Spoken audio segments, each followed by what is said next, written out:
Now, the Venetians knew exactly what was in this palace. They even had an inventory of its contents. When the nobles gave up the fight, they took everything they could out of the building. Gold, silver, precious jewels, silk, satins, ermine, minever. The haul was tremendous. More booty, it said, was taken from this town than from all the cities since creation. Over the next 50 years, half of Constantinople was boxed up, crated, and shipped out of the city to Venice and the West.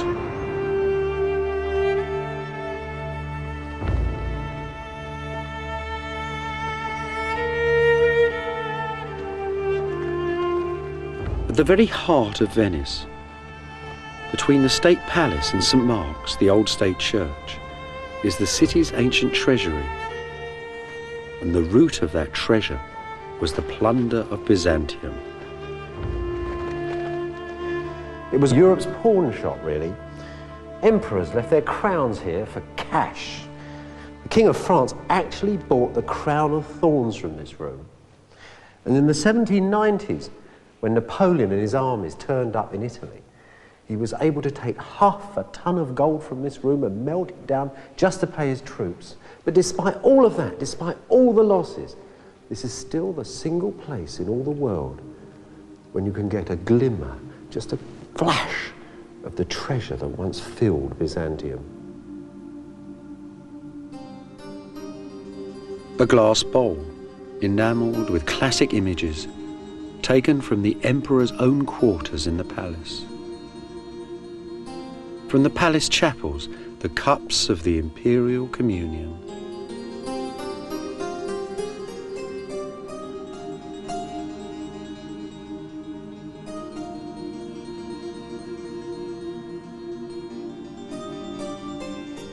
A golden icon of St. Michael, studded with Indian emeralds. The Byzantines used its glowing colours to foretell the future. This too came from the palace, probably from the chambers of a queen. Inside St. Mark's as well, the altars filled with the holy relics looted from Constantinople.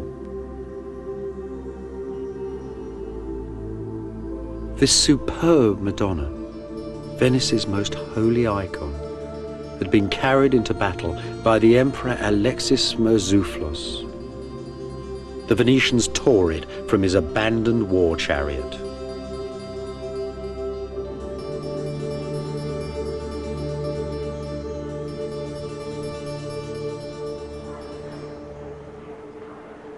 It's not just the inside of St. Mark's that filled with the plunder of Byzantium. The whole outside of the cathedral is covered in stones stripped from the churches of Constantinople and shipped by the Venetian navy.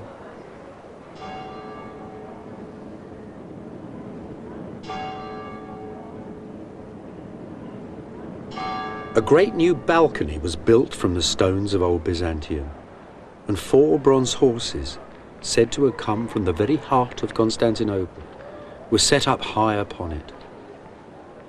St. Mark's was plated with the plunder of Byzantium.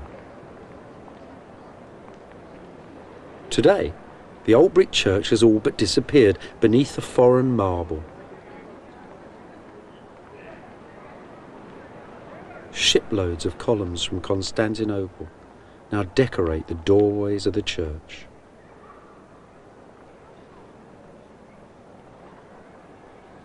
These beautiful square pillars from an ancient church that had stood on the main highway of Constantinople were used as gallows. The Venetians hung criminals from them.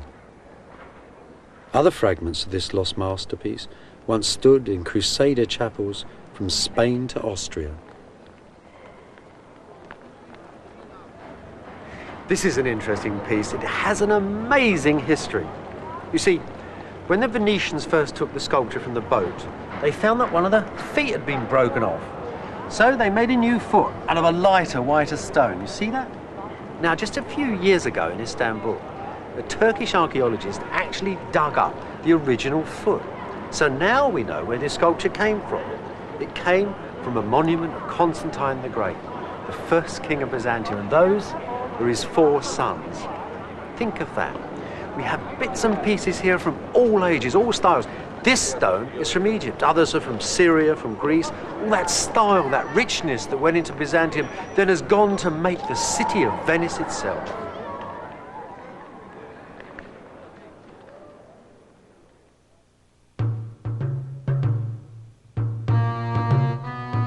Byzantium didn't just make Venice beautiful. All the courts of Western Europe now held the plunder of Constantinople. Objects whose hypnotic sparkle crackled through Western Europe. In modern Germany, the little town of Limburg still holds one of these most alien objects. A piece of the cross on which Christ was crucified, transformed by a Byzantine into one of the world's great jewels, and then carried off to Germany by Heinrich von Ullmann, a crusading knight.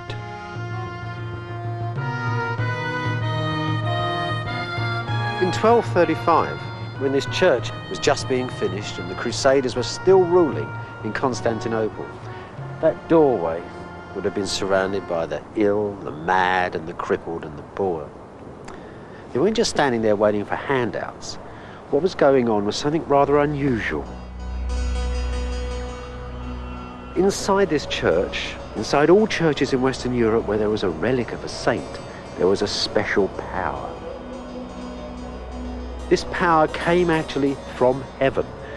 And in lieu of hospitals, that was the best thing these people would hope for, was a cure. After all, Jesus had cured the poor.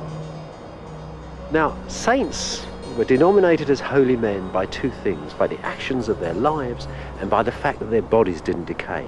So the little fragments of bone and flesh were very important.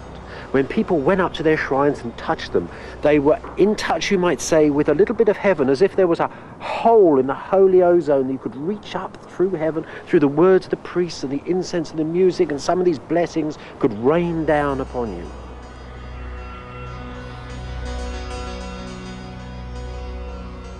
The relics of Byzantium, though, weren't relics of local saints. They'd been brought from the Holy Land. They were the personal possessions, some of the very things that Jesus and Mary had touched, and they were never used to cure the poor. These holy things were held in the imperial churches and in the palaces of Byzantium. In that extraordinary world halfway between earth and heaven, they confirmed the divine role of the emperor on earth. By stealing these powerful objects from Constantinople, the pious kings of Western Europe had gained a confidence they'd never had before. This then, that taking of the relics, was the taking of the holiness of the divine right of kings, the beginning of Western Europe, of Eurocentricity, and almost, you might say, of the modern world.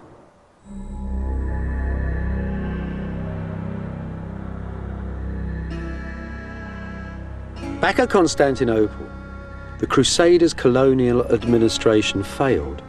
The knights couldn't balance the books. Driven by debts and petty wars, they left for home.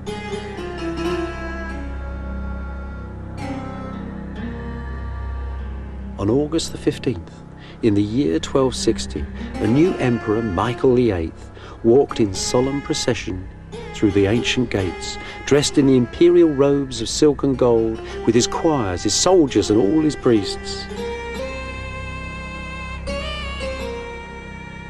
Safe inside, he addressed the adoring people of the city, who'd laboured under foreign rule for 50 years and now celebrated the return of Christ's true emperor to the very centre of the earth. A while ago, God was angry with us and made the west into a great wind that blew us from our city, and we lived like the birds beneath the branches of a tree. But just as he'd promised Abraham the promised land, just as he granted my ancestors eternal victory, so he has given me back the sacred city. Michael might have thought that God had put Byzantium back into the centre of the cosmos. The truth was, the Crusaders had wrecked Constantinople, plundered it, broken it, destroyed it, and the emperor's return to great power politics was suicidal.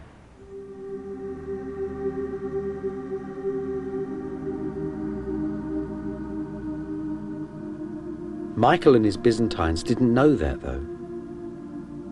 As Michael said, they thought that God had restored the cosmic balance, that the golden dream was up and running as before. In the Imperial Chapel, in the gallery of St. Sophia, their artists made a celebratory mosaic for the Emperor's return. Jesus, Mary, and St. John the Baptist. You'd think the world had never changed.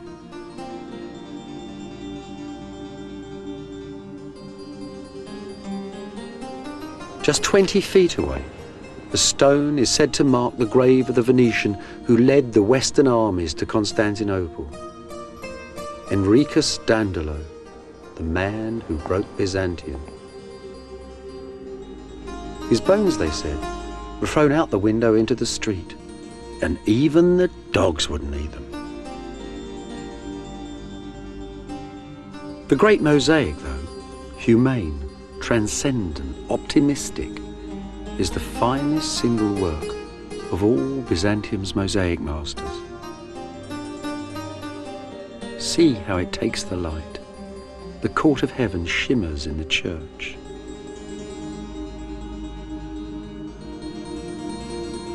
This is the Christ the Byzantines had always worshipped.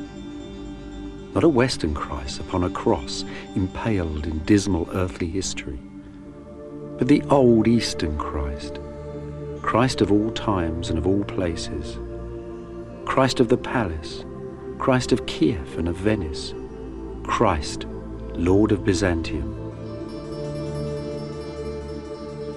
The same Christ, too, whose relics and whose images now filled the churches and imagination of the West.